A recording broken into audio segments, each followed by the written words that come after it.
Hi, it's Chris Watkin here, and I'm with James White, estate agent from Yorkshire. Is the corporate estate agency model failing in the 2020s? Talk to me.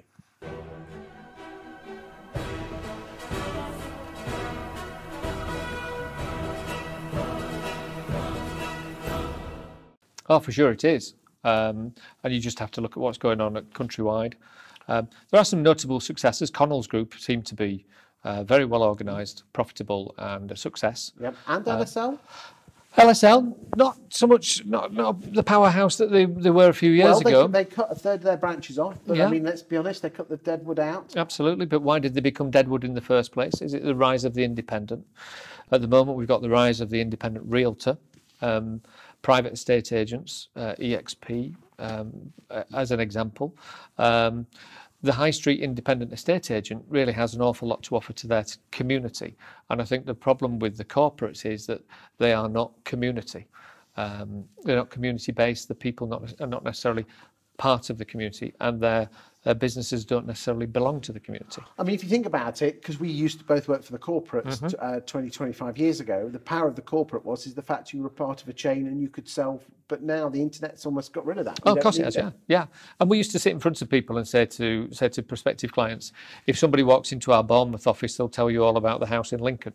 Well, actually, no, they never did. But it was a good pitch. And so a bit of a white lie, if you like. But the internet has overcome all of that, the geography of agency, the scale of agency. It's no longer relevant. And what about this need to centralise everything? Well, I think the corporates have a couple of problems, really. One is centralisation. They do that to try to reduce the costs, but actually it reduces the service because the case handler at head office then has too many clients. They don't get to know them on a personal level. I think also the business of referral fees is a big issue for the larger agents and the corporates.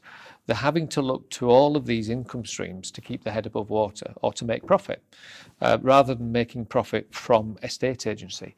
And the good local independent estate agents can be profitable from selling houses, not necessarily all the add-ons. Now, you're from Yorkshire. How strong was Countrywide in 2000 to 2000, just before the credit crunch?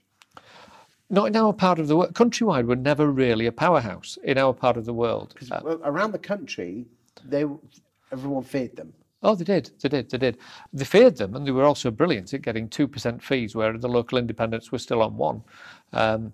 They needed those extra fees to pay for the head office overhead. And actually, it's the head office overhead that is the killer of corporate and regional estate agents. That's why they need these other incomes to maintain their overhead or to cover their overhead. It'll be interesting to see if referral fees are banned, what impact that has on regional and corporate estate agents, because that income is really, really important from conveyancing especially. Do you have any strong opinion on why Countrywide have kind of not fizzled out, but not the powerhouse they used to be? Well, they misstepped the online model, didn't they? When they saw Purple Bricks, for example, as being the biggest game changer in estate agency, and they tried to offer what Purple Bricks were doing as well as their traditional model. They diluted the traditional model. Yeah, they probably should have set up a fighter branch, shouldn't they? They should have done, yeah. And running two different models within one agency, it's almost impossible. People will choose your agency because of either quality or price. And you can't have one with the other, it's one or the other. And that's a mistake that they made. And they lost a lot of really good, capable people as a result of that too. And what you said that you were very impressed with Connells. Do you come across them in any way? I mean, they're owned by the Skipton, which is just nearby where you come from. Yeah, I think Connells are just particularly well organised. They're very, very keen. They follow everything up until it's dead. And I wouldn't want to run my business in the way that they do, but certainly they seem particularly well organised, and obviously that is part of their success.